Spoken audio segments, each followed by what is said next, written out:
Құрметті ұстаздар қауымы, сіздерге менің каналым ұнап жатса, тіркеліп, қоңыраушаны басып қойсаңыздар болады. Сіздерге бұдан да қызықты көрнекі әдіс-тәсілдерді көрсететін боламын. Бүгінгі сіздерге ұсынғалы отырған әдіс-тәсілім міне осындай тәтті шоколадтардың қорабынан жасалған.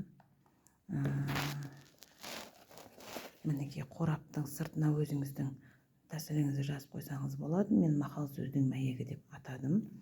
Ішіне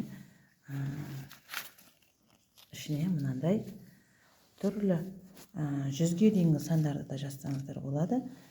Әрқайсысының арқасына қарасаңыз, мынандай мақал бар. Мінекей әрқайсысында мақал-мәтелдер жазылған. Арасын ашып көрсеңіздер, мінекей осы мақал-мәтелдерді оқушылар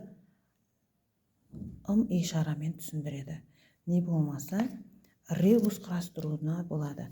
Өзіңіздің шеберлігіңізге байланысты өзгертіп отыра берсеңіз болады. Бұл жетондар.